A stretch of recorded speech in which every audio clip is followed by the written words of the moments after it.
For most of us, relationship with another is based on dependence, either economic or psychological. This dependence creates fear, breeds in us possessiveness, results in friction, suspicion, frustration. Life is relationship, living is relationship. We cannot live if you and I have built a wall around ourselves and just peep over that wall occasionally.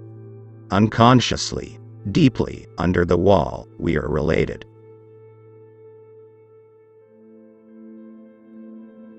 If we could establish a deep abiding relationship with nature, we would never kill an animal for our appetite. We would never harm, vivisect, a monkey, a dog, a guinea pig for our benefit. We would find other ways to heal our wounds, heal our bodies. You want to be loved because you do not love.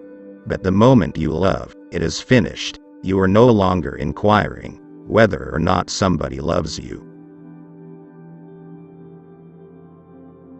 When I understand myself, I understand you, and out of that understanding comes love. We do not know what love is.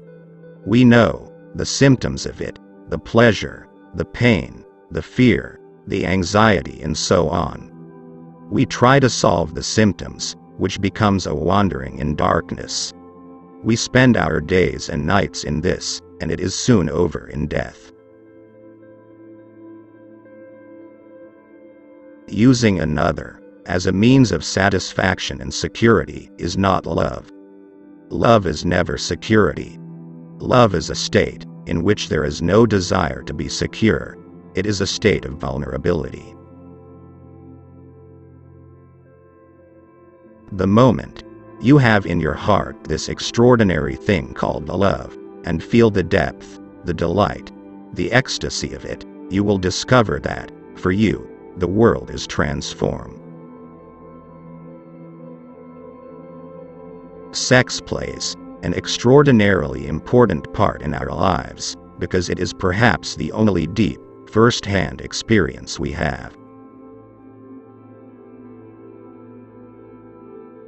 Where there is no freedom, either outwardly or inwardly, we have only one thing left, and that is called sex.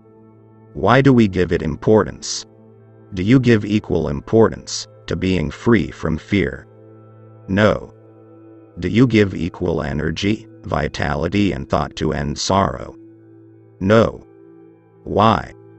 Why only to sex? Because that is the easiest thing to hand.